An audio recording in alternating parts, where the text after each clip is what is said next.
आज लोग कहते हैं कि मुसलमान बच्चे बहुत पैदा करता है, बहुत बच्चे पैदा करता है। अच्छा, तो ये कोई किस्सा कहानी नहीं है।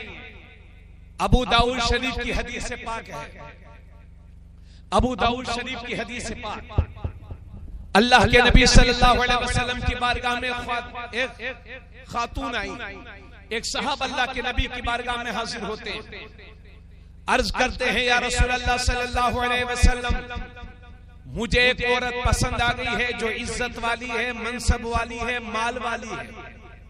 या रसूल अल्लाह वो औरत मुझे पसंद आ गई, मैं उससे शादी करना चाहता हूं, मगर या रसूल अल्लाह उसके बच्चे नहीं होते। तो अल्लाह के नबी ने मना फरमाया उससे शादी मत करो। फिर वो सहाबी दूसरी बार हाजिर होते हैं, या रसूल अल्लाह इज्जत और मनसब माल वाली मुझे एक औरत पसंद आ गई है, या रसूल अल्लाह मैं उससे शादी करना चाहता हूं। अल्लाह के नबी ने मना फरमाया ना, उस औरत से शादी ना करो।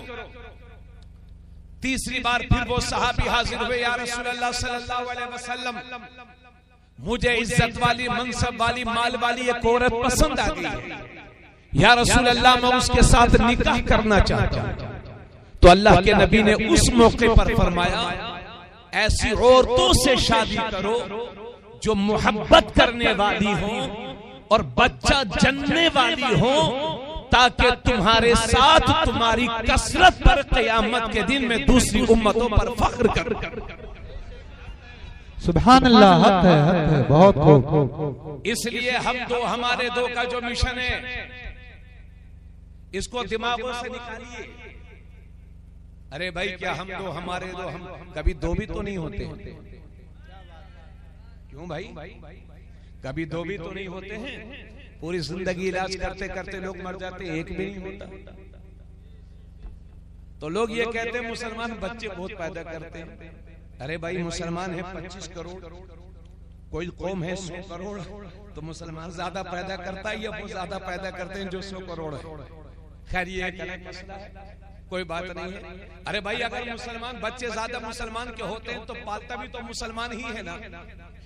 अल्लाह फरमाता है वला तक़तुलू औलादकुम खश्यत इमलाक नहनु नरज़ुकुकुम व इय्याहुम, अपनी औलाद को मुफलिसी के डर से कत्ल ना करो, इसलिए कि हम तुम्हें भी रिज़्क देंगे, हम उन्हें भी रिज़्क देंगे। मेरे इरशाद फरमाता है फनकिहू मा ताब लकुम मिनन निसाई मसना व सुलास व रुबा, निकाह करो उन औरतों से जो तुम्हें खुश आए, पसंद आए, 2-2, 3-3, 4-4। फ़इन खिफ्तुम अल्ला तअदिलू फवाहिदा, लेकिन 2 शादी करने पर या 3 शादी करने पर या 4 शादी करने पर तुम्हें इस बात का खौफ हो कि शादी तो एक से जायद कर लेंगे मगर दोनों बीवियों के दरमियान इंसाफ नहीं कर सकेंगे। एक को ज्यादा चाहेंगे, दूसरी को कम चाहेंगे, एक से ज्यादा मोहब्बत करेंगे, दूसरी का हक मारेंगे, एक को अच्छा खिलाएंगे, दूसरी को 2 लुक़मों के लिए तरसा देंगे। अल्लाह फरमाता है अगर इस नाइंसाफी का डर है फवाहिदा, तो ऐसी सूरत में सिर्फ एक शादी करो। कुरान करीम की एक आयत करीमा का मैंने तर्जुमा कर दिया। मैंने खुतबा मसनून में 2 आयतें तिलावत की। दूसरी आयत का तर्जुमा समात फरमाए। अल्लाह फरमाता है व अनकिहुल अयामा मिनकुम वस्सालिहीन मिन इबादिकुम व इमाइकुम, तुम्हारे यहाँ जो बेशादीशुदा औरतें हैं, बेशादीशुदा औरतें हैं, उनकी शादी करो, निकाह करो, और अपने नेक गुलामों और बांदियों का निकाह करो। अगर वो इन यकूनू फुकरा युगनिहुमुल्लाहु मिन फज़लिही, अगर वो फकीर भी होंगे, गरीब भी होंगे, तो अल्लाह अपने फजल से उन्हें मालदार फरमा देगा। वल्लाहु वासिउन अलीम, और अल्लाह वुसअत वाला है, इल्म वाला। अल्लाह ने इस आयत में साफ साफ फरमा दिया कि तंगदस्ती और गरीबी की वजह से शादी में ताखीर मत करना। अल्लाह निकाह की बरकत से तुम्हें मालदार फरमा देगा। इसी मजमे में कुछ लोग ऐसे बैठे होंगे जो शादी से पहले मजदूरी करते थे, शादी के बाद मुकद्दर समझ गए। कितने लोग ऐसे हैं जो शादी से पहले तंगदस्ती की जिंदगी गुजारते थे, लेकिन सुन्नते मसनूना की हुजूर के सुन्नत को अपनाने की वजह से अल्लाह ने उनकी सारी परेशानियों को दूर फरमा दिया। हमारी माँ बहनें सुने, एक बार हम अपने घर में, हमारी अहलिया हमारे मोबाइल में हमारी तकरीर सुन रही थी, तो जब मैंने इस आयत का तर्जमा किया और बताया कि इस्लाम ने 4 शादियों की बैक वक्त इजाजत दी है, तो हमारी अहलिया हमको कहने लगी, ऐ जी ये सही है क्या? मैंने कहा बिल्कुल सही है। तो मुझसे कहने लगी फिर भी आप दोबारा से किताब पढ़ लीजिएगा। मैंने कहा मैंने बार बार पढ़ा है, गौर से पढ़ा है। तो मैंने सोचा जब मौलवी साहब की बीवी का ये हाल है तो भाई साहब की बीवी का हाल क्या होगा। हमारी बहनें ये सोचती हैं अगर 2 शादियों की बात कर दो तो बस शोहर मियाँ का जो है जीना हराम है। हजरत गिरामी याद रहे, आज इस्लाम मुखालिफ ताकतें मुसलमानों का मजाक उड़ाती हैं कि इस्लाम में तो 4 शादियां जायज हैं। याद रहे मैंने कुरान करीम की जो आयत तिलावत की है उसका शानदार मफहूम के साथ मैंने तर्जमा आपके सामने पेश किया है, जिससे ये पता चलता है आयत करीमा हमें ये बताती है कि ये 4 शादियां बरबिनाए जरूरत है, बरबिनाए शौक नहीं है। अगर जरूरत हो तो 2 करिए, अगर जरूरत हो तो 2 करिए मगर जिना न करिए, अगर जरूरत हो तो 3 करिए मगर जिना न करिए, अगर जरूरत हो और इंसाफ कर सको शर्तों के साथ है तो 4 करिए मगर जिना न करिए। हम उन लोगों को भी जानते हैं जिनकी बीवी तो एक ही होती है मगर रखेलें कई होती हैं। अल्लाह ने मुसलमानों को रखेलों से बचाया है और निकाह करने का हुक्म। नारे तकबीर, नारे रिसालत, जश्न ईद मिलादुन नबी, मुफ्ती तबरेज आलम साहब किबला, नारे तकबीर, नारे रिसालत, सुभान अल्लाह, सुभान अल्लाह। मोअज़्ज़ज़ साहब बाबू थोड़ी सी आवाज बढ़ा दीजिए ना, कुछ थोड़ा सा ऐसा लग रहा है कि आवाज दब रही है, तो आप अपने हिसाब से कर लो, आपसे कोई कुछ नहीं करेगा, जो मैं कह रहा हूँ आप मेरी सुनिए। ठीक है, आप मुझे बताइए किसी की एक शादी हुई और शादी के फौरन बाद उसकी बीवी जो नई शादीशुदा है अचानक से उसे बीमारी ने पकड़ लिया। अरे भाई बीमारी की कोई उम्र नहीं होती, आप हॉस्पिटल में जाके देखें 10-10 साल 12-12 साल 15-15 साल के बच्चों की डायलिसिस हो रही है। छोटे छोटे बच्चों को, नौजवान बच्चों को शुगर ने अपनी आगोश में ले लिया है। तो बीमारी की कोई मुद्दत नहीं होती। हमने ऐसे बुजुर्गों से भी मुलाकात की है जिनकी उम्र 80 साल, बीमारी कुछ नहीं, बिल्कुल सेहतमंद तंदुरुस्त।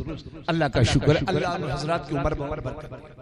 शादी हुई और बीमारी ने उसकी बीवी को पकड़ लिया, नौजवान लड़की को जो नई दुल्हन बनकर आई है, शादी बीमारियों ने पकड़ लिया। अब वो इस लायक भी नहीं रह गई कि अपने शोहर की खिदमत कर सके, इस लायक नहीं रह गई कि अम्मी बीवी के जो ताल्लुकात हैं वो पूरे हो सके। ऐसी हालत में इस्लाम कहता है कि उस बिचारी को परेशानी के वक्त में, बीमारी के वक्त में तलाक देकर के अलग न करो, बल्कि उसे भी रखो और जरूरत पड़े तो दूसरी भी शादी कर लो ताकि तुम्हारा घर भी आबाद हो जाए और उस बिचारी की जिंदगी भी बर्बाद न हो। वरना जिन मजहबों में तलाक नहीं, वहां डायरेक्ट पेट्रोल छिड़का जाता है, माचिस की तिल्ली जला करके आग के हवाले कर दिया जाता है। ये उन मजहबों का हाल है जहां तलाक जैसा सिस्टम नहीं है।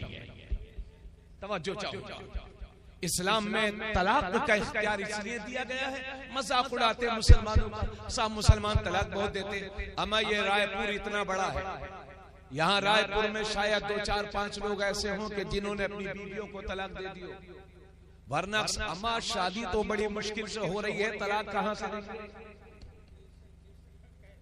कुछ लोग तो 5 टाइम दुआ करते हैं अल्लाह हमारी शादी हो जाए, आमीन कह दो। एक जगह हम जलसे में गए तो हमने असमें मजमे में अफरा तफरी थी, तो मैंने बैठने के बाद कहा भाइयों सुकून से बैठो, ऐसी तकरीर करूंगा कि इंशाल्लाह तुम्हारी शादी जल्दी हो जाए। अब मैं तो लड़के तो खुश हुए, आमीन कहा, उसमें कुछ बूढ़े लोगों ने भी आमीन कहा। और तकरीर के बाद जो है जब मैं कमरे में बैठा तो एक लड़का एक चाचा से कहता, चाचा मैं गौर से देख रहा था तुमने भी आमीन कहा। तो मेरे भाई शादी करना हुजूर की सुन्नत है, तवज्जो से सुनिएगा। मेरा आपको हंसाना वो नहीं था, ये मेरे साथ वाक़या पेश आया था, मैंने आपकी गोश गुजार कर दिया। मोअज़्ज़ज़ सामीन तवज्जो फरमाइए। तो ये बरबिनाए जरूरत है, बरबिनाए शौक नहीं है ना। तो उस परेशानी के आलम में तो आज लोग कहते हैं कि मुसलमान तलाक बहुत देते हैं, हालांकि सही बात यह है कि अल्लाह के फज़ल करम से बहुत कम तलाक़ें होती हैं, बड़ी मुश्किल से शादी होती है, तलाक कहां से हो जाए। हाँ, जो कुछ कमी है उसमें भी सुधार की जरूरत है, मैं इस बात का कायल। हजरत गिरामी, इसलिए अल्लाह ने इजाजत दी। अच्छा एक बात और बताइए, इस्लाम कोई सन 2024 के लिए तो आया नहीं है, इस्लाम तो कयामत तक के मसाइल का हल है, कयामत तक की परेशानी होने वाली परेशानियों का हल इस्लाम में है। अरे भाई दुनिया में ऐसा भी हो सकता है कि लड़कियां ज्यादा पैदा हो, लड़के कम पैदा हो। अब अगर एक मर्द एक ही शादी करेगा तो जिनकी शादियां होंगी हो जाएंगी तो सुभान अल्लाह, लेकिन जिन लड़कियों की शादी नहीं होगी वो आवारगी की नजर होंगी कि नहीं। इस्लाम इसलिए क़यामत तक के लिए गुंजाइश रखी है ताकि ऐसी भी नौबत कभी दुनिया में आए कि लड़कियां ज्यादा हों लड़के कम हों, तो एक एक मर्द को चाहिए कि 2-2 या 3-3 शादी कर ले ताकि समाज में बुराइयों को रोका जा सके और बेहतरीन तरीके पर लोग जिंदगी गुजारे। बेशक, सुभान अल्लाह, सुभान अल्लाह, बहुत खूब। समझ में आ रही है? इसी मजाक में लोग कहते हैं कि अरे भाई अब्दुल रहमान हमारे बच्चों से मजाक किया जाता है। आज लोग कहते हैं कि मुसलमान बच्चे बहुत पैदा करते हैं, बहुत बच्चे पैदा करते हैं। अच्छा, तो ये कोई किस्सा कहानी नहीं है, अबू दाऊद शरीफ की हदीस पाक है। अबू दाऊद शरीफ की हदीस पाक, अल्लाह के नबी सल्लल्लाहु अलैहि वसल्लम की बारगाह में एक खातून आई, एक साहब अल्लाह के नबी की बारगाह में हाजिर होते हैं, अर्ज करते हैं या रसूल अल्लाह सल्लल्लाहु अलैहि वसल्लम, मुझे एक औरत पसंद आ गई है जो इज्जत वाली है, मनसब वाली है, माल वाली है। या रसूल अल्लाह वो औरत मुझे पसंद आ गई, मैं उससे शादी करना चाहता हूं, मगर या रसूल अल्लाह उसके बच्चे नहीं होते। तो अल्लाह के नबी ने मना फरमाया उससे शादी मत करो। फिर वो सहाबी दूसरी बार हाजिर होते हैं, या रसूल अल्लाह इज्जत और मनसब माल वाली मुझे एक औरत पसंद आ गई है, या रसूल अल्लाह मैं उससे शादी करना चाहता हूं। अल्लाह के नबी ने मना फरमाया ना, उस औरत से शादी ना करो। तीसरी बार फिर वो सहाबी हाजिर हुए, या रसूल अल्लाह सल्लल्लाहु अलैहि वसल्लम मुझे इज्जत वाली, मनसब वाली, माल वाली एक औरत पसंद आ गई है, या रसूल अल्लाह मैं उसके साथ निकाह करना चाहता हूं।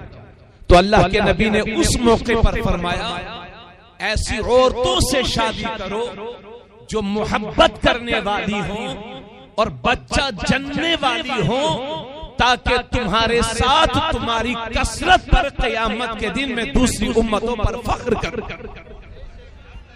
सुभान अल्लाह, हक है, बहुत खूब। इसलिए हमारे दो का जो मिशन है इसको दिमागों से निकालिए। अरे भाई क्या हम दो हमारे दो, हम कभी दो भी तो नहीं होते। क्यों भाई, कभी दो भी तो नहीं होते हैं। पूरी जिंदगी इलाज करते करते लोग मर जाते, एक भी नहीं होता। तो लोग ये कहते हैं मुसलमान बच्चे बहुत पैदा करते हैं।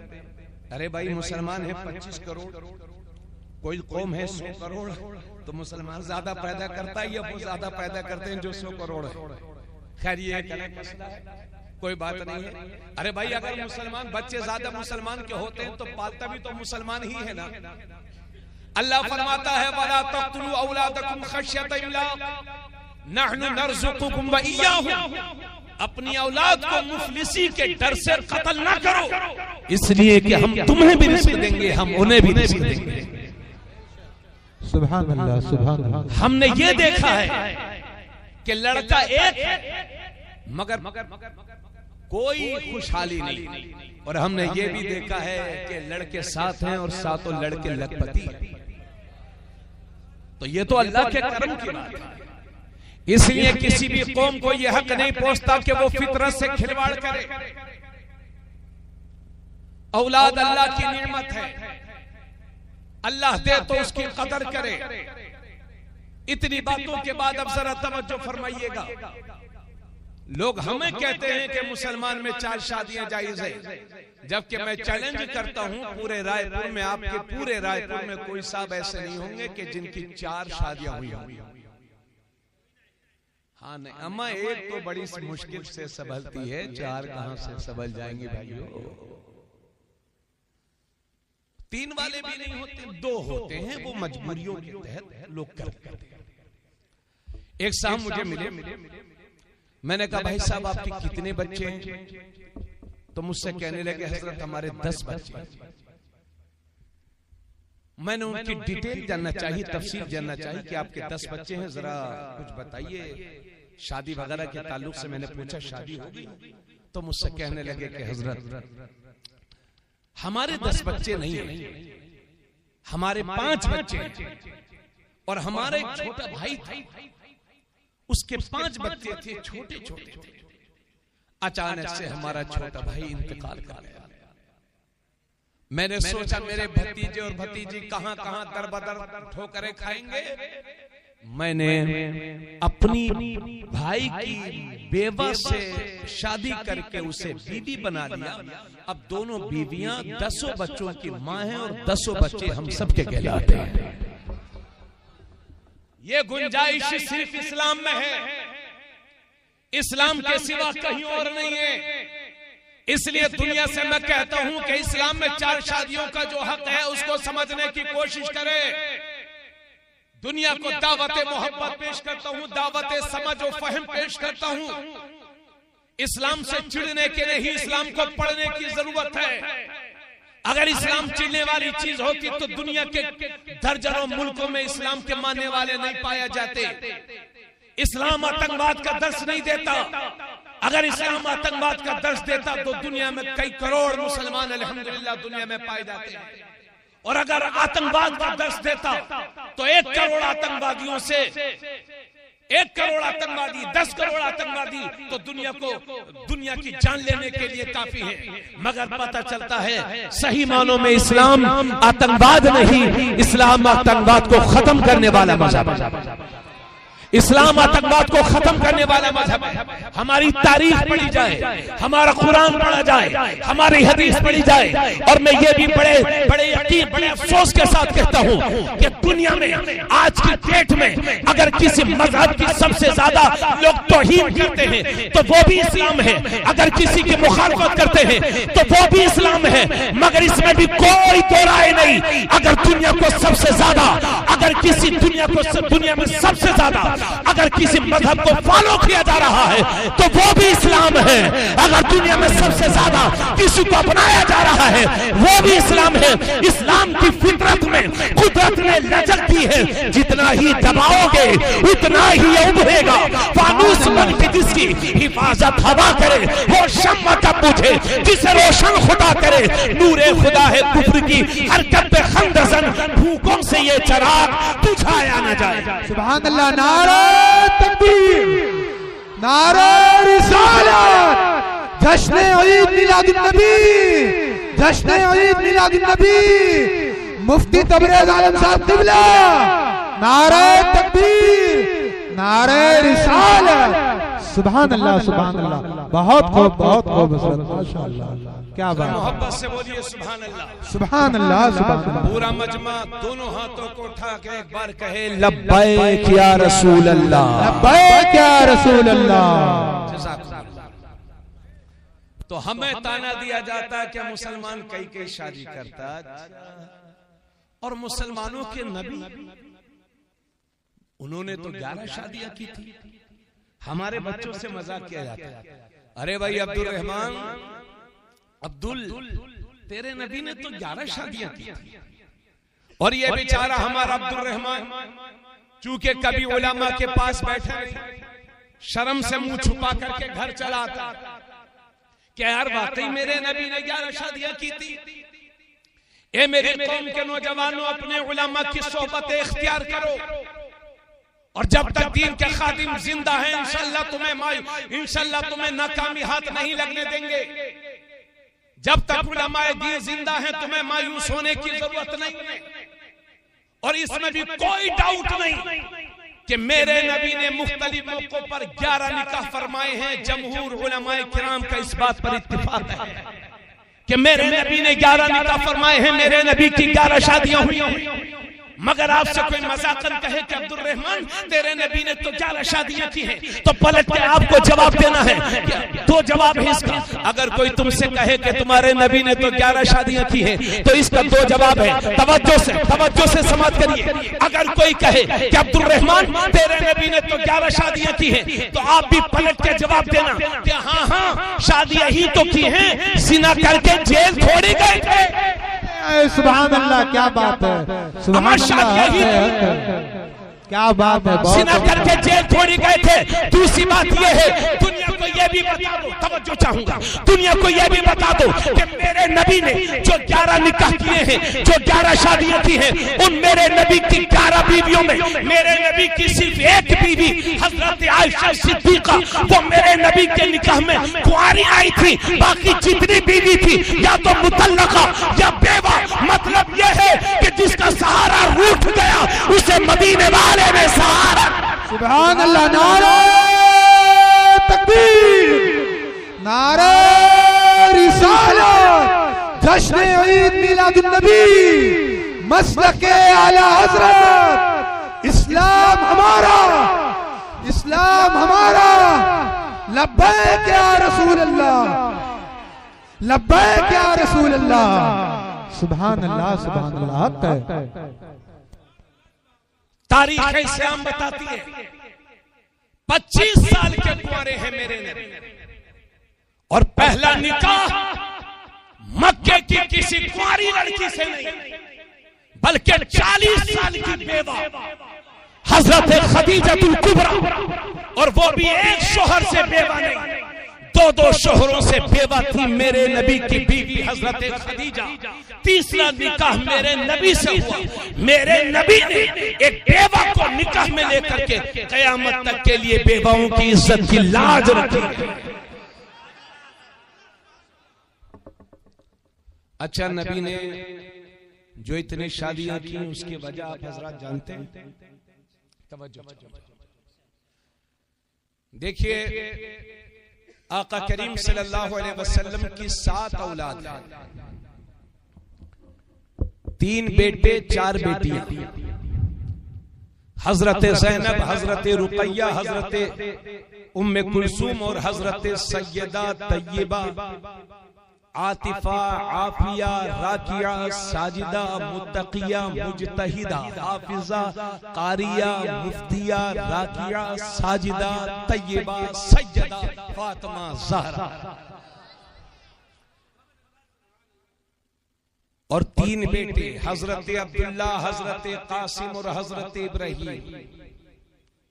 इस पर जमहूर मुअर्रिखीन का इत्तिफाक है कि नबी के 3 बेटे थे और 4 बेटियां, कुल मिलाकर के 7। इन 7 औलाद में मेरे, गौर से सुन लीजिए, इन 7 औलाद में मेरे नबी के एक बेटे हजरत इब्राहीम, ये मेरे नबी की बीवी, हजरत मेरे नबी की किसी बीवी की औलाद नहीं थी।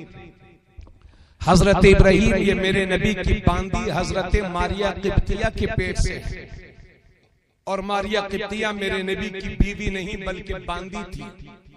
और उस दौर में, जिस दौर में दुनिया में गुलामी और बांदी का सिस्टम था, बांदी से बगैर निकाह के सोहबत करना जायज होती थी, और बांदी की औलाद उसके मालिक की औलाद कहलाती थी। इस वजह से मेरे नबी के एक बेटे हजरत इब्राहीम ये हजरत मारिया किब्तिया के पेट से हैं, बाकी मेरे नबी के 2 बेटे और 4 बेटियां, ये सब की सब हजरत खदीजा के पेट से हैं। जोर से बोलिए। मेरे नबी की पहली बीवी का नाम हजरत खदीजतुल कुबरा। ये 6 की 6 औलाद सब की सब हजरत खदीजा से। और जब तक मेरे नबी के निकाह में हजरत खदीजा थी, मेरे नबी ने कोई दूसरी शादी नहीं की, दूसरे निकाह नहीं किए। लेकिन जब उनका विसाल हो गया तो मेरे नबी ने दूसरे निकाह किए।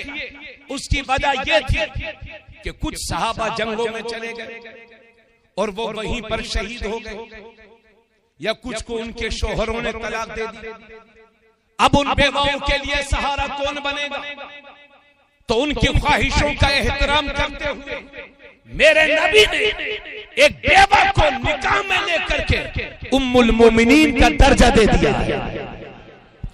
कुरान कहता है अन्नबिय्यु औला बिल मुमिनीन मिन अनफुसिहिम व अज़वाजुहु उम्महातुहुम। नबी हर मुसलमान की जान से भी ज्यादा करीब हैं और नबी की सारी बीवियां सारे मुसलमानों की मां लगती हैं। बेशक हक है, सुभान अल्लाह सुभान अल्लाह। इसी वजह से उन्हें उम्महातुल मोमिनीन कहा जाता है, यानी मुसलमानों की माएं।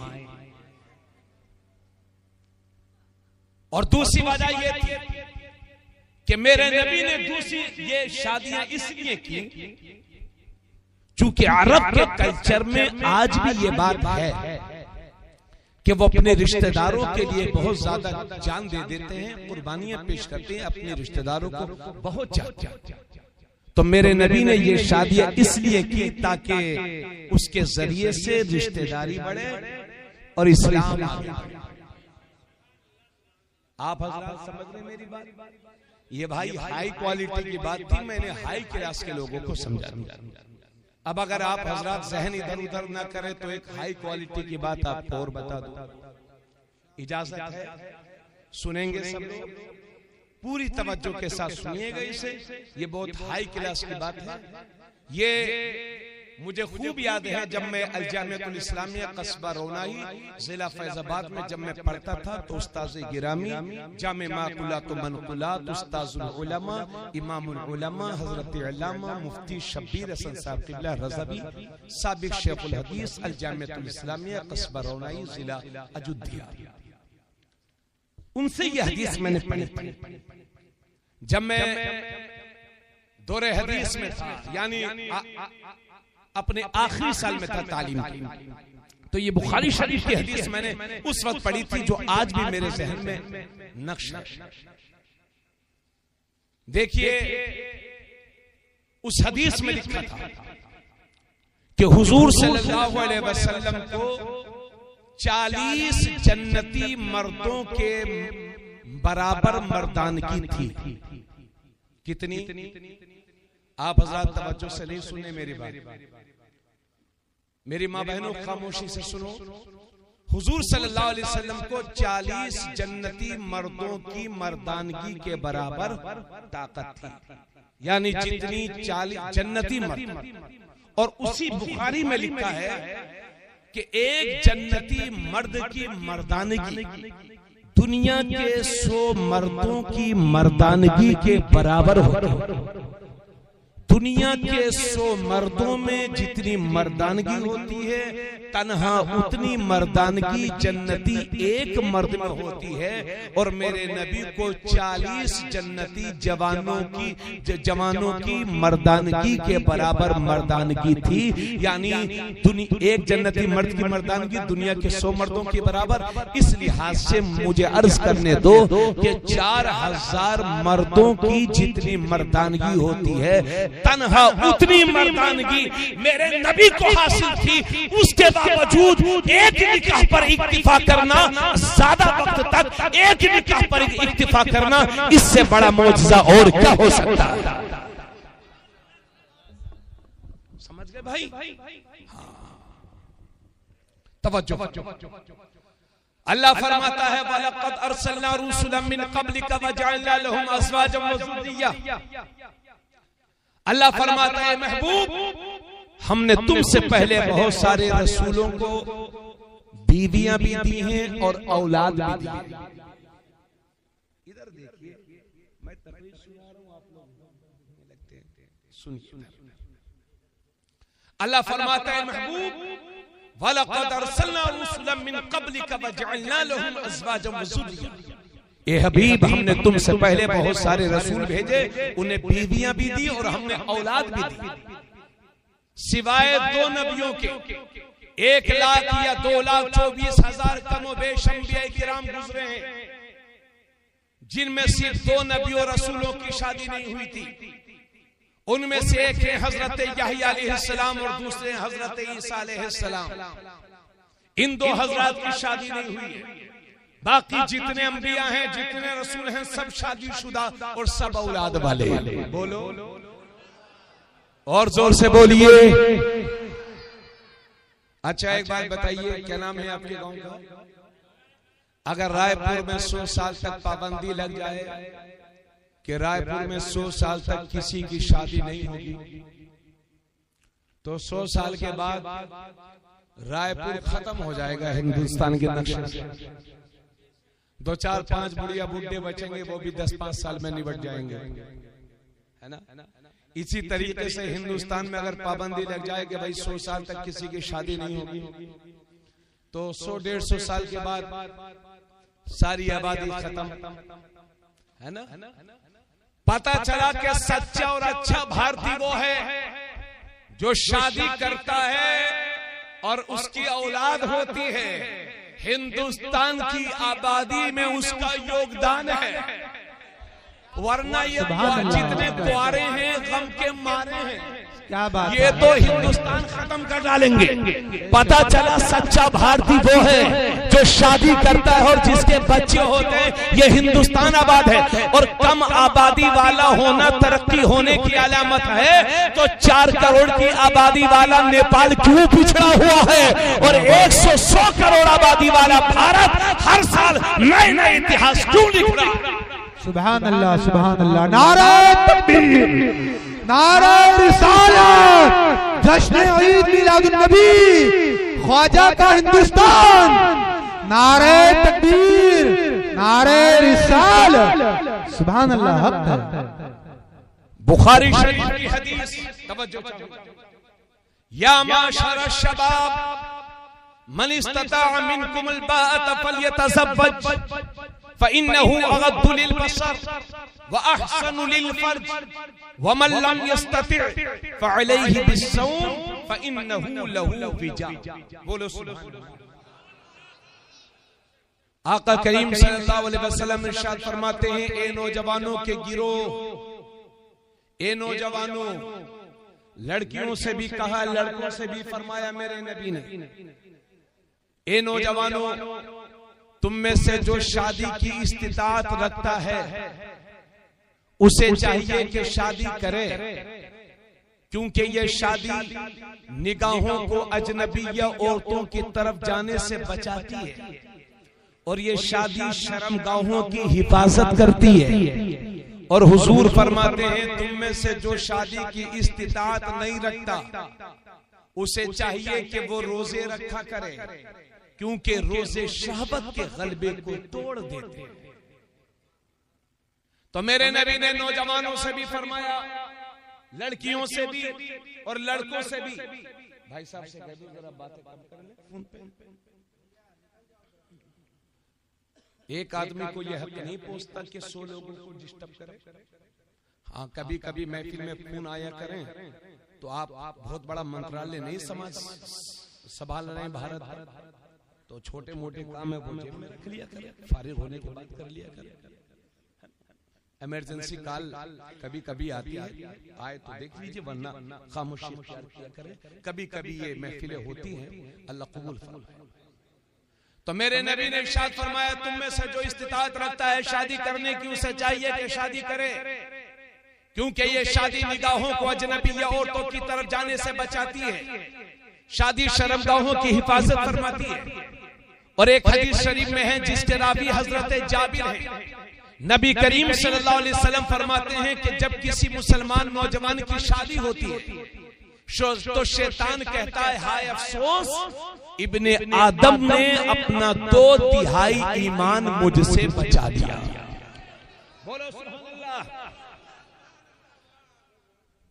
इसी वजह से मेरे नबी सल्लल्लाहु अलैहि वसल्लम इरशाद फरमाते हैं, बुरा मत जानिएगा कि जो कुंवारे हैं बिना वजह शादी नहीं कर रहे हैं वो जिल्लत की जिंदगी गुजार रहे हैं, और जो पूरी बात सुनिए, और जो इस हालत में मरा कि कुंवारा था और मर गया, शादी नहीं की थी, कोई शादी की उम्र हो गई थी, असबाब भी थे, फिर भी शादी नहीं करी, कुंवारा मर गया, हुजूर फरमाते हैं जो कुंवारा मरा है वो जिल्लत की मौत मरा।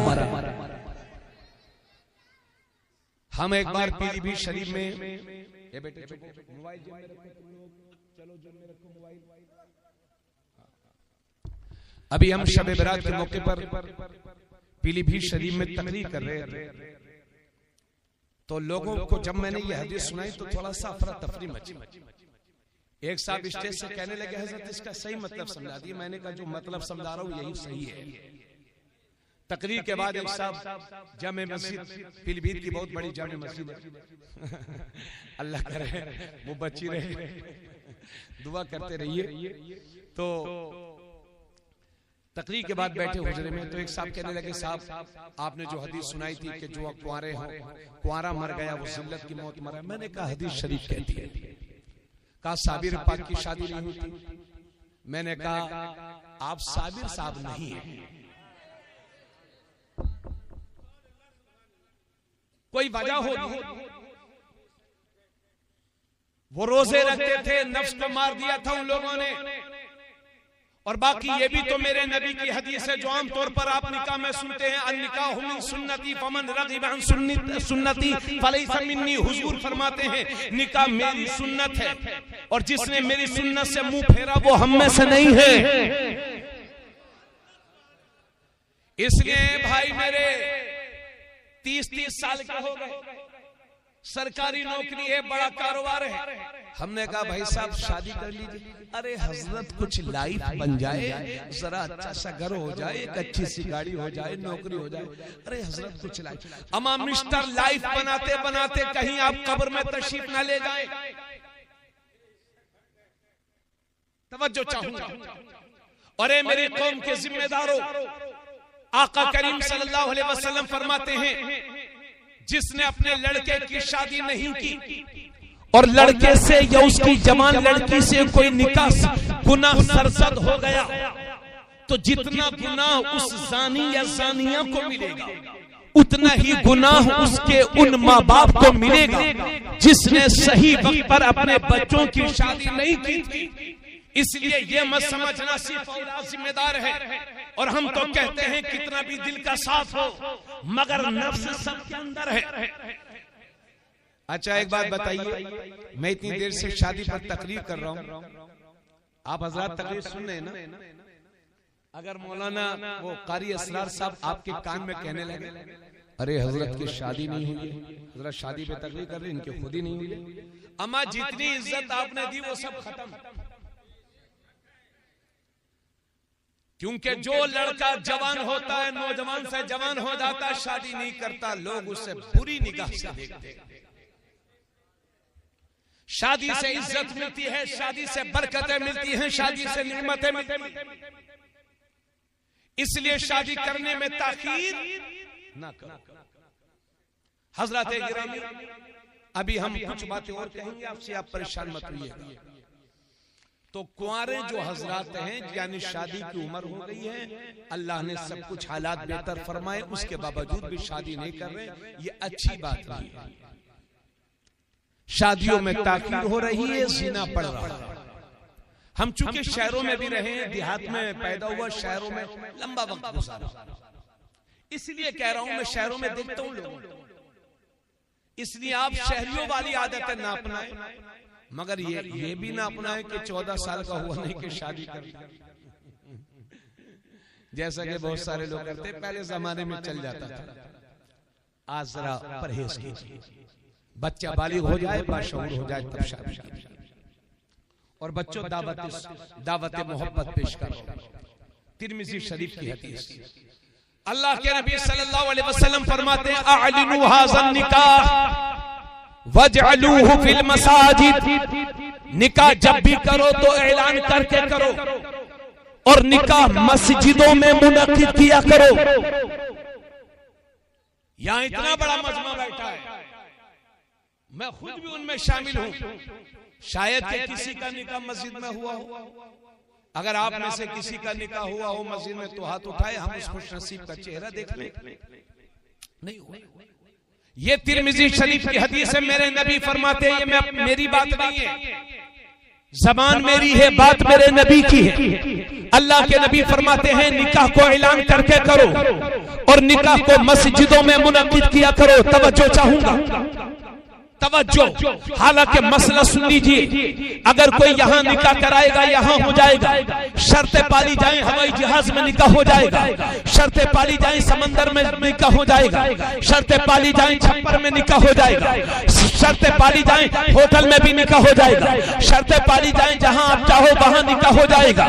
लेकिन तुम्हारे नबी की रूह अपनी उम्मत को पुकार पुकार कर कह रही है कि निकाह मस्जिदों में मुनक्किद करो, क्योंकि जब मस्जिद में निकाह होगा तो उसके बहुत फायदे हैं, जिनमें से 3 बड़े बड़े फायदे जो मुझे नजर आते हैं वो अर्ज कर रहा हूं। सबसे बड़ा फायदा यह है कि अक्सर लोगों का निकाह जिंदगी में एक बार होता है, बार बार नहीं। तो हुजूर फरमाते हैं इस निकाह को मस्जिद में मुनक्किद करो, क्योंकि जब निकाह मस्जिद में होगा तो तुम्हारे निकाह में कोई नापाक शामिल नहीं होगा, सिर्फ पाक लोग शामिल होंगे। दूसरी बात यह है कि निकाह के बाद जो हजारों रुपयों के पटाखे फूटे जाते हैं वो नहीं फूटेंगे। तीसरी बात यह है कि निकाह के बाद जब दुआ होती है, इमाम मोहतरम या कासी इस्लाम या आलिम दीन जब दुआ करते हैं तो हदीस में लिखा है कि मुसलमान जब मस्जिद में दुआ करते हैं तो मुसलमानों की दुआओं के साथ साथ अल्लाह के फरिश्ते भी आमीन कहा करते हैं। सुभान अल्लाह। नारे तकबीर, नारे रिसालत, जश्न ईद मिलादुन नबी, मसलके आला हज़रत, नारे तकबीर, नारे रिसालत। सुभान अल्लाह। हक है। अभी 2-3 महीने पहले मैं नानपारा की राजा मस्जिद में तकरीर कर रहा था। 2-3 महीने नहीं, शायद और ज्यादा टाइम हो गया, 4-5 महीने की बात होगी। तो शादियों का सीजन था। मैंने यही तकरीर की कि निकाह की सबसे बेहतरीन जगह मस्जिद है। इधर देखिए, बात समझ में आ रही है? निकाह की सबसे बेहतरीन जगह मस्जिद है ना। तो कोई बात है अभी मैं इंशाअल्लाह अर्ज करता हूं। तो मैं राजा मस्जिद के पीछे किराए के मकान में रहता था। वहां के वार्ड मेंबर हैं कलीम भाई ठेकेदार, हमारे दोस्त हैं, पार्षद हैं वो। असर के बाद मैं खड़ा हुआ था, वो बाइक से कहीं जा रहे थे, मुझे देखा रुक गए। सलाम और दुआ के बाद मुझसे कहने लगे कि हजरत वो मैंने अपनी बीवी से कह दिया है। मैंने कहा क्या कह दिया आपने? मैं समझा नहीं।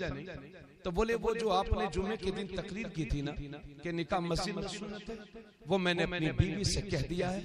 हजरत मेरे 2 बच्चे, 2 लड़के, और मैंने अपनी बीवी को वसीयत कर दी कि मैं जिंदा रहूं या न रहूं, एक लड़के का निकाह तुम जहां चाहे कर लेना, और एक लड़के का निकाह तुम मेरी ख्वाहिशों के मुताबिक मस्जिद में करना। ये मेरे नबी की सुन्नत है। यकीन जानिए मेरी आंखों में आंसू आ गए थे। या अल्लाह मेरी तकरीर से लोगों को हिदायत दे। इसलिए मेरी कौम के नौजवानों, तुम ये डीजे बाजे और ये नाच गाने में जो लगे, ए बाबू माइक ठीक कर दो, इधर देखिए, आप कुछ नहीं बोलेंगे। आप हज़रात मेरी बात को सुने। इसलिए मेरी नौजवान नस्ल, आप जो डीजे बाजे और गाने नाच में लगे हुए हो, अगर इस वक्त भी आप डीजे बाजे गाने नाच और रक्स और सुरूर की महफिल में रहे और आपने शादियां उसी हिसाब से, तो कौन सा वक्त आएगा जिस वक्त हम सुधरेंगे? हमारे नौजवानों का नारा है, बस ठीक है भैया, बैठ। हमारे नौजवानों का नारा है, ये है मेरे नबी की शान, बच्चा बच्चा है कुर्बान। मगर ये सिर्फ नारा तक रहेगा या इस पर अमल भी करेंगे? हम जिला बहराइच शरीफ में ही एक गोंडा रोड पर एक गांव में हम तकरीर करने के लिए जा रहे थे, उर्स की महफिल। ये बिल्कुल सच्ची बात है हज़रत। मैं अपनी गाड़ी में पीछे बैठा हुआ था। रास्ते में मैंने देखा कि रोड के पर आदमी खड़े हुए हैं और दोनों तरफ भी भीड़ है। मैंने देखा पता नहीं कैसी भीड़ है। गाड़ी थोड़ी और आगे बढ़ी तो मेरी निगाह पड़ी कि चंद नौजवान लड़कियां हैं जो श्रृंगार करके नाच रही हैं। पता चला कि यहाँ शादी है। यकीन जानिए इधर पिछले 5-10 साल में वो पहला मंजर मैंने मुसलमानों में देखा होगा। यकीन जानिए मेरा कलेजा तड़प गया। और जब मैं आगे बढ़ा तो मैंने देखा एक मोटरसाइकिल पर लगा हुआ है झंडा जश्न ईद मिलादुल नबी का। अल्लाह, मैं यकीन जानिए मेरा कलेजा तड़प गया और मेरी रूह मुझसे सवाल कर रही थी कि तुमको जमीन पर जिंदा रहने से क्या फायदा है। मेरी कौम में खुदा का वास्ता देख करके तुमसे अपील करता हूं, बहुत नाजुक दौर से गुजर रहे हो आप। अगर आज भी नहीं संभले तो आने वाली नस्लें तुम्हारा सख्त, आने वाला वक्त तुम्हारा सख्त हिसाब लेगा।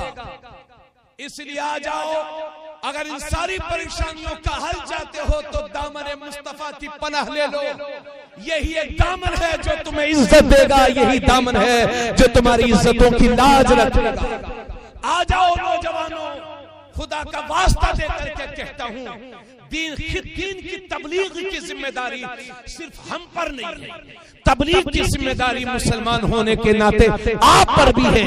अगर अल्लाह ने आपको इतना रुतबा दिया है, इतनी बात में आपके दम है कि आप कहीं नाच गाना रुकवा सकते हैं तो रुकवाइए, अल्लाह आपको अजर अज़ीम अता फरमाएगा। मेरी नौजवान नस्ल तो मैं दावत दूंगा कि अपने निकाहों को सस्ता करो। अगर मैं इस गांव में पूछूं, मैं इंशाल्लाह इस पर अभी बात करूंगा। मैं इंशाल्लाह इस गांव में पूछूं, अगर मैं इस गांव में पूछूं कि आप लोग शादी कितनी रुपए की करते हैं, तो आप कहेंगे हजरत उसने 10 लाख की थी, फला आदमी कहेगा उसने 20 लाख की, तीसरा आदमी तैयार हजरत उसने 30 लाख की, हजरत उसने 40 लाख। साल घूमता नहीं उससे भी बड़ी शादी करने वाला मौजूद। जमीनें बेच बेच के लोग जहेज, लोन निकाल करके जहेज दे रहे हैं।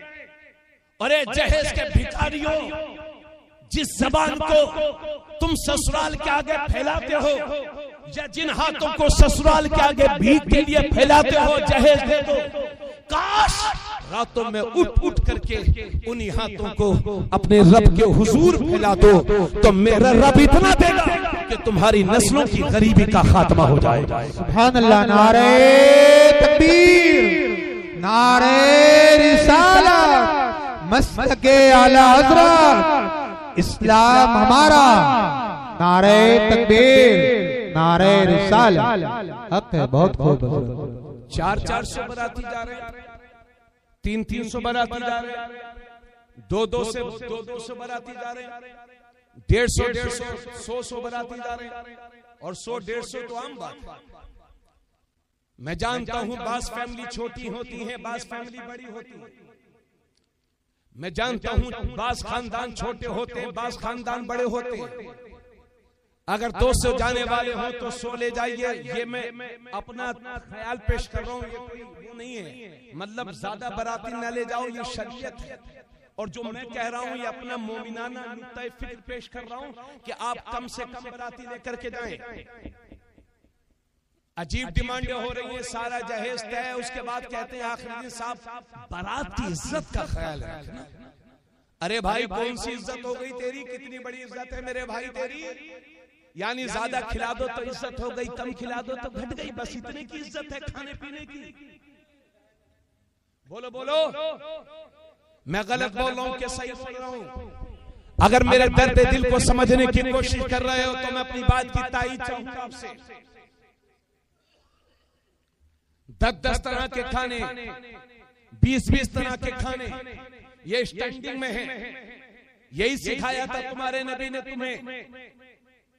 20 रुपए की पानी की बोतल, थोड़ा सा पिया, थोड़े से हाथ धुला, थोड़ा सा फेंक दिया। यानी इतने पूरा पेट भर के चिकन फ्राई खा ली, उसके बाद कहते हैं नमक कम है। अरे भाई तुझे पता नहीं है ये जो चिकन फ्राई खाई है तूने, इसमें दुल्हन की पूरी जिंदगी की कमाई लगी है। तो ये 20 रुपए की पानी की बोतल फेंक रहे, अपने घर 6 महीने में लाके एक बार पीते होंगे, और बारात में जाकर के इतने बड़े नवाब बने हैं कि लखनऊ के नवाब भी अपनी कब्रों से देखते होंगे तो सोचते होंगे अल्लाह तूने अच्छा ही किया हमें पहले अपने पास बुला लिया, वरना हमसे बड़े नवाब तो ये जिला बहराइच के रायपुर के लोग हैं। मेरे भाई मैं हंसी मजाक नहीं उड़ा रहा हूं, कम से कम बाराती लेकर के जाइए। अगर आपसे कोई कहता भी है कि बारात चलिए तो आप कहिए भाई जरूरत हो तो चलिए, वरना हमें कोई एतराज नहीं, आप खानदान वाले चले।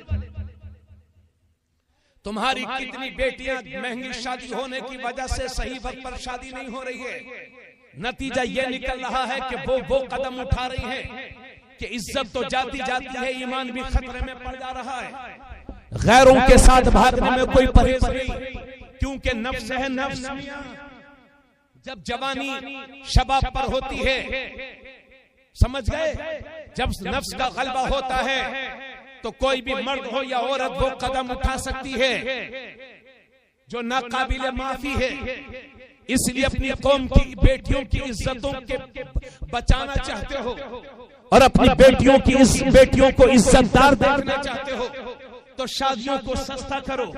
और मैंने आप कहेंगे कि सबसे बेहतरीन शादी वो, सबसे बेहतरीन शादी वो, सबसे बेहतरीन शादी वो, लेकिन मेरे नबी फरमाते हैं, हदीस के अल्फाज मुझे याद नहीं मगर मफहूम पेश कर रहा हूं, अल्लाह के नबी फरमाते हैं बेशक सबसे बेहतरीन शादी वो है जो कम से कम खर्च में मुनक्किद हो जाए। जोर से बोलिए सुभान अल्लाह, सुभान अल्लाह, सुभान अल्लाह, हद है, बहुत खूब। इसलिए 100 बातों की एक बात, हर जरूरत के मुताबिक बनाइए, शादी को शादी करिए, शादी को शादी करिए, घर जरूरत के मुताबिक बनाइए और अपनी हैसियत से बढ़ करके अपने बच्चों को पढ़ाइए लिखाइए। इसलिए कि आने वाला वक्त जिहादत का वक्त नहीं है, आने वाला वक्त इल्म का वक्त है। सत्ता की चाबियां उसी कौम के हाथ में होंगी कि जिस कौम के नौजवानों के हाथ में किताब और कलम होगा। इसलिए उठो, बेदार हो जाओ, सुस्ती ना करो, गफलत के शिकार ना बनो, उठो बेदार हो जाओ, शादियों को सुन्नतों के मुताबिक सस्ता करो, अपनी हैसियत से बढ़ करके अपने बच्चों को पढ़ाओ और लिखाओ। और याद रखना, दुनिया की सारी यूनिवर्सिटीज, दुनिया के सारे स्कूल्स, दुनिया के सारे कॉलेजेस ये डिग्री होल्डर बनाते हैं और कुरान बेहतरीन इंसान बनाता है। इसलिए सब कुछ पढ़ाइए मगर अपने बच्चों को कुरान जरूर पढ़ाइए। सुभान अल्लाह, सुभान अल्लाह, हक है, बहुत खूब, माशाअल्लाह, सुभान अल्लाह, सुभान अल्लाह।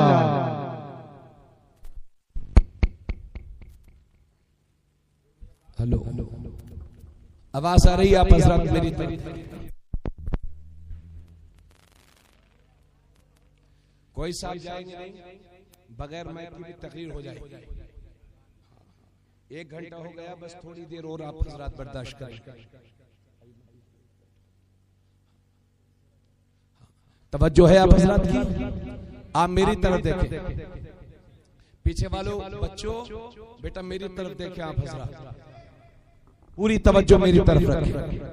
अल्लाह ताला आप सबको जज़ाए खैर दे। अब एक हदीस शरीफ पेश कर रहा हूं, इसको बगौर समात करिएगा। नबी करीम सल्लल्लाहु अलैहि वसल्लम फरमाते हैं, तुनकहुल मरअतु लिअरबईन लिमालिहा वली हसबिहा वली जमालिहा वली दीनिहा फज़फर बिज़ातिद्दीन। बोलो सुभान अल्लाह, सुभान अल्लाह। अल्लाह के नबी फरमाते हैं, किसी भी औरत से जो शादी की जाती है वो 4 वजहों से की जाती है। ये तकरीर, ये हदीस मेरी तकरीर का निचोड़ है, इसे आप हजरत लीजिए। अल्लाह के नबी इरशाद फरमाते हैं, किसी भी औरत से जो शादी की जाती है वो 4 वजहों से, लिमालिहा, या तो इस वजह से शादी की जाती है कि लड़की मालदार बहुत है, वली हसबिहा, या इस वजह से शादी की जाती है कि लड़की बड़े खानदान की है, फला आदमी का दामाद हो जाऊंगा तो गांव में सिक्का मेरा ही चलेगा। वली जमालिहा, या इस वजह से शादी की जाती है कि लड़की खूबसूरत बहुत है। वली दीनिहा, या इस वजह से शादी की जाती है कि लड़की दीनदार बहुत है। नबी फरमाते हैं फज़फर बिज़ाती दीन, तुम दीनदार लड़की से निकाह करो, कामयाब हो जाओगे। बहुत उम्दा, बहुत उम्दा, माशाअल्लाह। मगर अब अजीब सिस्टम बना रखा लोगों ने। पहले देखते हैं माल, अमा चलिए माल वाले साहब, पहले ये देखते हैं जहेज कितना मिलेगा, बाप करता क्या है। और बाज हज़रात को देखो, उन्हें लखपति दामाद चाहिए, सड़ा हुआ वहाबी, तनख्वाह 1 लाख हमें कबूल है। याद रखो रायपुर वालों, उस सड़े हुए वहाबी से जो 1 लाख रुपया कमाता हो वो खेत का मजदूर है, जो मेरे नबी का आशिक है, मेरे नबी का चाहने वाला। सुभान अल्लाह, सुभान अल्लाह। नारे तकबीर, नारे रिसालत, जश्न ईद मिलादुन नबी, नारे तकबीर, नारे रिसालत। सबसे ज्यादा सुलेह कुल्लियत अगर फैल रही है तो इन शादियों की वजह से। जाहिर सी बात है, अगर दामाद के अब्बा वहाबी हैं तो उन्हें अपने घर आने से रोक पाओगे? बोलो, ले आओ वहाबी की लड़की, सुन्नी कर लेंगे। अच्छा, और उनके अब्बा को क्या करोगे? साले को क्या करोगे?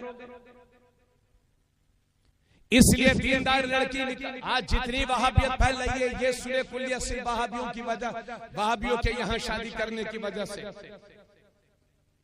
आला हजरत फरमाते हैं वहाबी का निकाह किसी से भी नहीं हो सकता, जानवर से भी नहीं हो सकता। पैंट वाली लड़की ना तलाश करो, वो तलाश करो जो सुबह सुबह कुरान की तिलावत करती हो। अजीब मिजाज है, मॉडर्न है, खूबसूरत होनी चाहिए, ऐसी होनी चाहिए नहीं। कभी कभी हमने देखा है कि दुल्हन खूबसूरत तो बहुत है, मगर साहब नाक कटा दी है अपने शोहर की। ऐसी बेहया बगैरत कि जब गांव में रहती थी तो गांव में ताल्लुकात थे, और अब ससुराल आ गई है तो यहाँ भी पूरे खानदान की इज्जत को मिट्टी में मिला दिया। इसलिए मेयारे निकाह खूबसूरत। हाँ, अगर नियत अच्छी है तो हो सकता है अल्लाह दीनदारी की वजह से बड़ा खानदान भी दे दे, खूबसूरती भी दे दे और माल भी दे दे, लेकिन नियत अच्छी तो सब कुछ अच्छा। इसलिए वहाबियों के यहाँ शादी नहीं करिए, और वहाबी ये नहीं कहते कि हम वहाबी हैं, और अपने इमामों को भी परेशान मत किया कीजिए। आजकल देखा गया है इमाम को परेशान करते हैं कि साहब निकाह पढ़ा दो, तौबा करा दो। वो कहता है दुल्हा कि मैं देवबंदी हूँ, वहाबी हूँ, उसके बावजूद भी इमाम साहब पढ़ा। उन इमामों की गैरत को सलाम करता हूँ जो 5-5 हजार 7-7 हजार में इमामत कर रहे हैं और अपने दीन की खिदमत कर रहे हैं।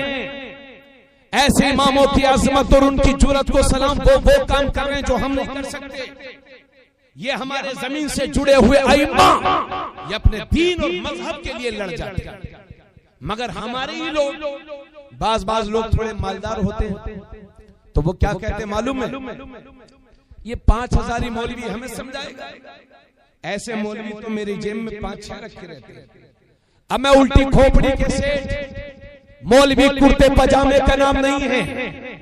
तेरी सारी दौलत और तेरे सारे खानदान की दौलत, पिछली 7 नस्लों की दौलत, 2-4 कुर्ते पजामे तो खरीद सकते हैं, मगर किसी आलिम रब्बानी की जबान को नहीं खरीद सकते। इसलिए अपने इमामों को मजबूर न कीजिए। इनको बिल्कुल बंद कर दो, आवाज बहुत खींच रहा है भाई, इसलिए आवाज बढ़ा दीजिए। अपने इमामों की कदर कीजिए, उनकी इज्जत कीजिए। और अइम्मा हजरात से गुजारिश करता हूं कि किसी भी वहाबी देवबंदी के यहां बारात जाए या बारात आए, आप उसमें शरीक भी ना हुई, निकाह भी नहीं पढ़ाइए। रोजी देने वाला अल्लाह है। जब वो जानवर को भूखा नहीं रखता तो आपके सीने में कुरान है, आप कैसे भूखे रह सकते हैं? हाँ, बाज इमाम साहब ने नहीं पढ़ाया तो बाज बाबा घूम रहे हैं, बाबा वो कहते हैं हम पढ़ाएंगे, पढ़ा के बाबा गए। जिस मौलवी से पढ़ाया नहीं जाता वो सीधा बाबा बन जा रहा है। जिसे देखो आजकल मौलाना कम मिलते हैं, बाबा ज्यादा मिल रहे हैं। अल्लाह इन बाबाओं से हमारी कौम को बचाए। तवज्जो चाहूंगा हजरात, तो हुजूर फरमाते हैं। अच्छा एक बात और याद रखिए, आप किसी वहाबी से कहोगे कि आप रिश्ता लेके जाएंगे, आप कहेंगे कि वहाबी हो, तो आपसे लड़ बैठेगा। कोई नहीं कहता, वो तो कहता हम नियाज करावत हैं, फातिहा तो करावत हैं, मुहर्रम भी बनाई थे, हमरे दादा बनावत रहे, ये सब पढ़ाएगा आपको। अब 100 बातें मत करिए, सीधे सीधे यस या नो। और आज के दौर में अगर किसी की सुन्नियत को परखना हो तो उसके सामने इमाम अहमद रजा के नाम का जिक्र कर दो और फिर चेहरा देखो। अगर चेहरे पर 12 बज जाए तो समझ जाओ कि वह गद्दार मुस्तफा है, और चेहरे पर खुशी का आसार जाहिर हो जाए तो समझ जाओ कि वफादार मुस्तफा है। सुभान अल्लाह, सुभान अल्लाह, वाह वाह, बहुत उम्दा। नारे तकबीर, नारे रिसालत, मसलके आला हज़रत, मसलके आला हज़रत, नारे तकबीर, नारे रिसालत। बहुत सिर्फ ये पूछिए कि आला हजरत को मानते हो कि नहीं मानते। बस 100 बातों की एक बात, आला हजरत को मानते हो कि नहीं। अगर मानते हो तो बिस्मिल्लाह पढ़ के बाकी सारी बातें देख करके आप हाँ बोल दीजिए। और आला हजरत के नाम से अगर चेहरे पर शिकन पड़ जाए तो समझ जाओ या तो ये गुमराह हो गया है, या हो रहा है, या होगा। हाँ, इस जमाने में आला हजरत मेयारे हक हैं, अल्हम्दुलिल्लाह। आला हजरत के मसलक में कहीं भी किसी बुजुर्ग की तौहीन नहीं है। तवज्जो चाहूंगा। अब इतनी बातें सुनने के बाद जो हदीस मैंने पढ़ी थी उसके तहत एक बड़ी बात बताने जा रहा हूं आपको, उसको कबूल कर लीजिएगा। हजरत उमर बिन खत्ताब रदियल्लाहु ताला अन्हु, नाम सुना है ना? अल्लाह के नबी सल्लल्लाहु अलैहि वसल्लम फरमाते हैं कि मेरा उमर जिस रास्ते से गुजर जाता है शैतान वो रास्ता छोड़ करके भाग जाता है। अल्लाह के नबी ने एक बार दाहिने हाथ में हजरत अबू बकर का हाथ थामा, बाएं हाथ में हजरत उमर का हाथ थामा, और मेरे नबी ने दोनों के हाथों को उठा करके फरमाया हम दुनिया में भी इसी तरह हैं, कयामत के दिन भी इसी तरह से उठाए जाएंगे। अल्लाह के नबी सल्लल्लाहु अलैहि वसल्लम फरमाते हैं अगर मेरे बाद कोई नबी होता तो उमर बिन खत्ताब होते। और जोर से बोलिए, अगर मेरे बाद कोई नबी होता तो उमर बिन खत्ताब होते। 10 लाख मुरब्बा मील पर नहीं, 23 लाख मुरब्बा मील पर जिस शख्सियत ने हुकूमत की हो, अगर इस्लाम को किसी के जमाने में सबसे ज्यादा फायदा हुआ है मेरे नबी के विसाल के बाद तो वो हजरत उमर का दौर है। दुनिया के बहुत सारे मुल्कों पर परचम इस्लाम लहरा दिया उमर ने। जोर से बोलिए सुभान अल्लाह, सुभान अल्लाह। अमेरिका के एक ईसाई यहूदी मुफक्किर ने कहा था कि अगर दुनिया में 10 साल हजरत उमर और जिंदा रह जाते तो दुनिया के कोने कोने पर सिर्फ और सिर्फ इस्लाम होता। जोर से बोलिए सुभान अल्लाह, सुभान अल्लाह। गौर से सुनिएगा इस बात को। वही उमर जब वो अमीरुल मोमिनीन थे, अरे भाई दिलदार, क्या नाम है दिलदार ना, आप पहले दूल्हा मिले हो मुझे बहुत दिनों के बाद जो जलसे में बैठे हो, वरना दूल्हा मियां तो बस अपनी तैयारी में ही रहते हैं। चलो अल्लाह ताला सलामत रखे, बड़ा नेक बच्चा है, अल्लाह उम्र में बरकत दे। हाँ माशाल्लाह अदबदार बच्चा है।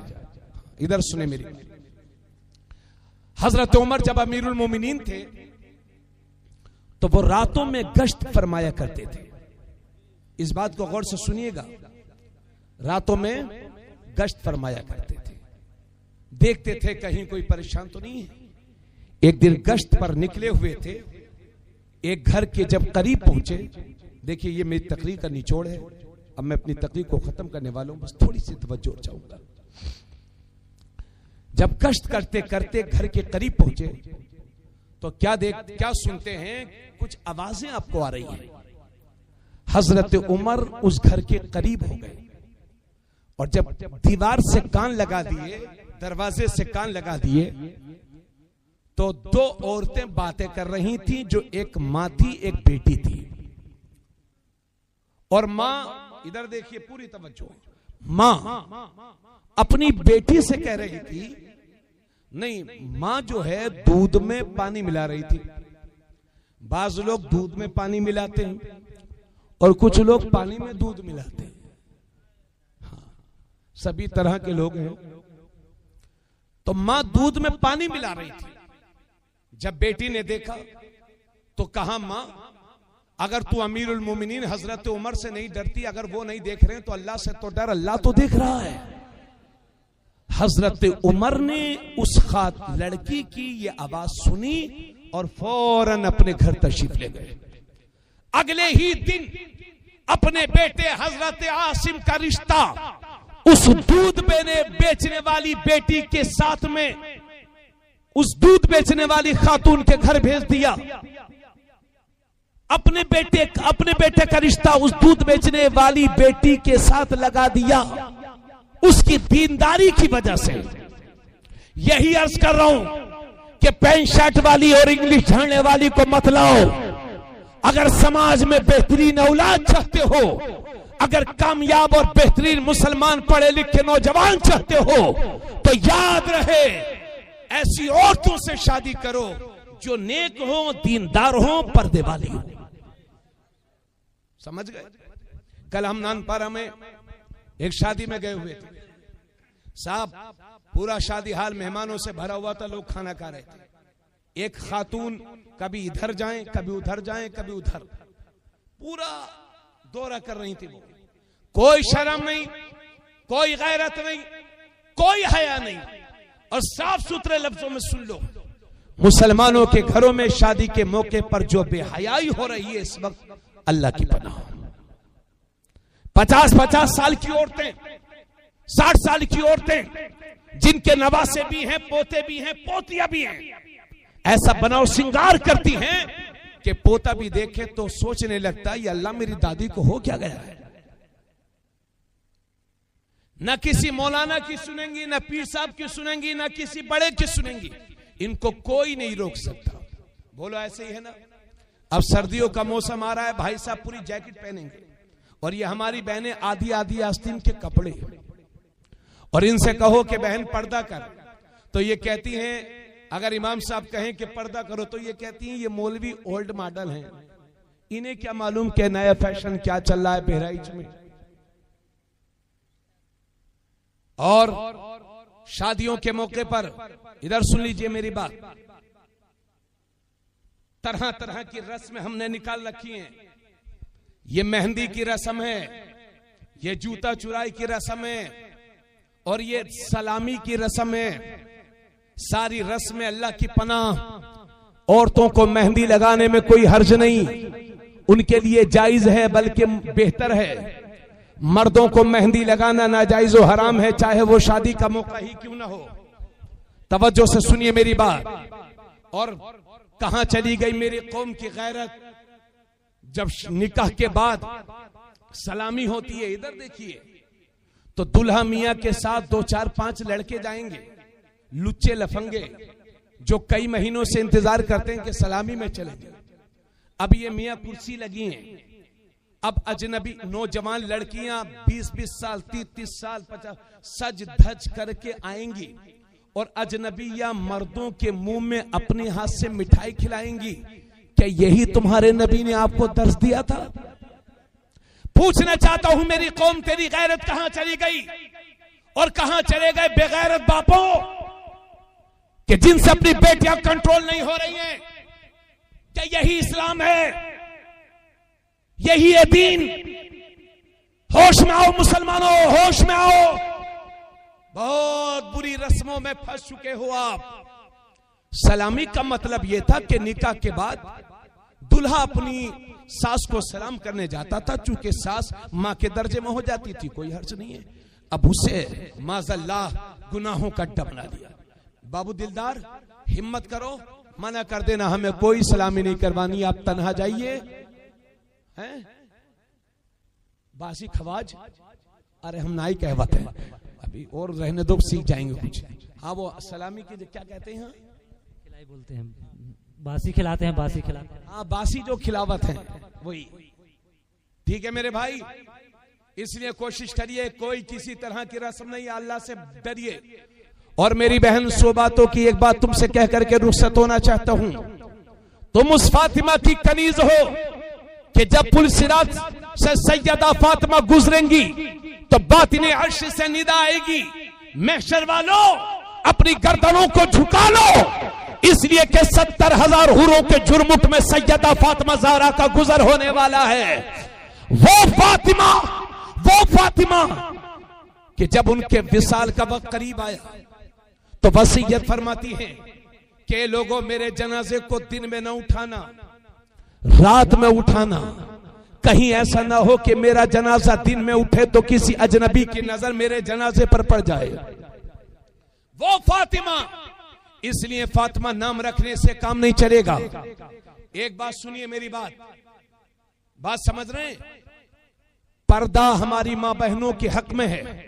और अब मैं अपनी तकरीर खत्म कर रहा हूं और तकरीर के आखिर में आपसे यह कह रहा हूं, पिछले 3 साल से अपने मुल्क में हिजाब का मैटर गरमाया हुआ है।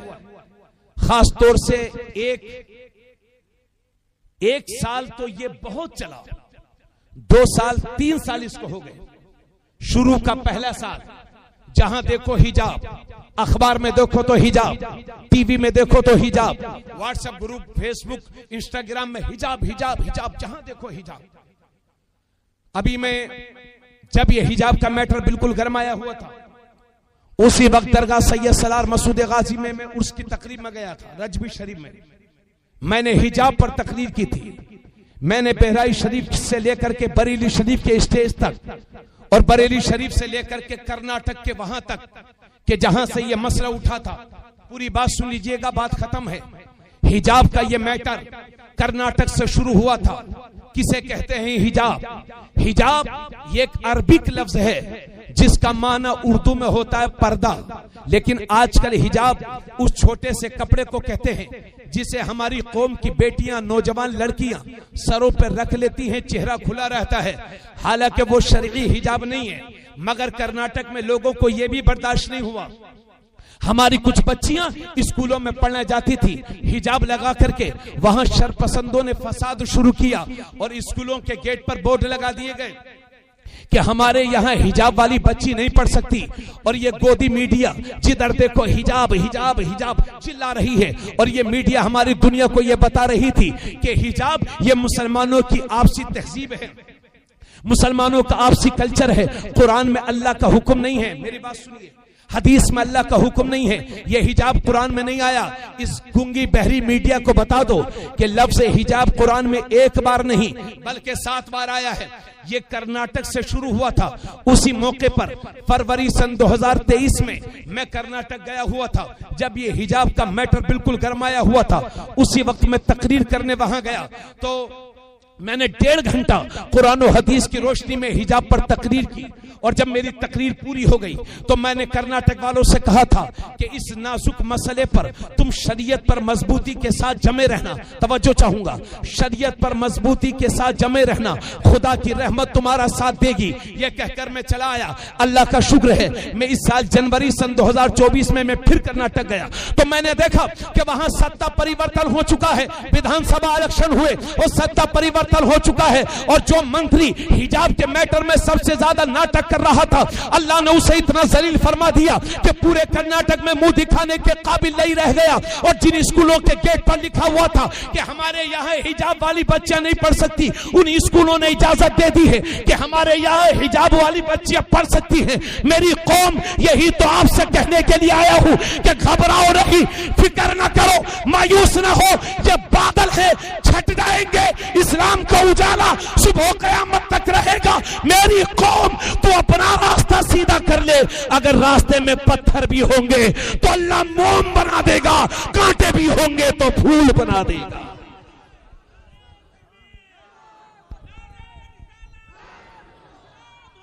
सच्चा है, सच्चा है। अल्लाह अकबर, या रसूल अल्लाह। मेरी बहनों, तो मैं सैयदा फातिमा ज़हरा का वास्ता दूंगा कि शादी हो या दीगर मौके, इस्लाम की रोशनी में अपनी जिंदगी गुजारो और एक नेक खातून बन करके दुनिया में रहो और कनीज़े फातिमा बन करके जिंदगी गुजारो। और आपसे भी ये गुजारिश करता हूं कि मोटरसाइकिल पर बिठा बिठा के, कारों में बिठा बिठा करके ये मज़ारात के चक्कर मत लगाइए। जो इस्लाम, अगर घर के दरवाजे पर मस्जिद हो तो इस्लाम ये इजाजत नहीं देता कि औरतें मस्जिद में जाकर के जमात से नमाज पढ़े। जो इस्लाम घर के दरवाजे पर मस्जिद में जाने की इजाजत नहीं देता, वो इस्लाम इन्हें बाजारों और मज़ारों पर जाने की इजाजत कैसे दे सकता है। इसलिए मेरी बहन, कनीज़े फातिमा बन करके जिंदगी गुजारो। शादी की तकरीब हो या दीगर मौके, आधी आधी आस्तीन के कपड़े मत पहना करो, सर से दुपट्टा ना हटाया करो, हया में रहो, बावकार रहोगे, इंशाल्लाह कामयाब रहोगे।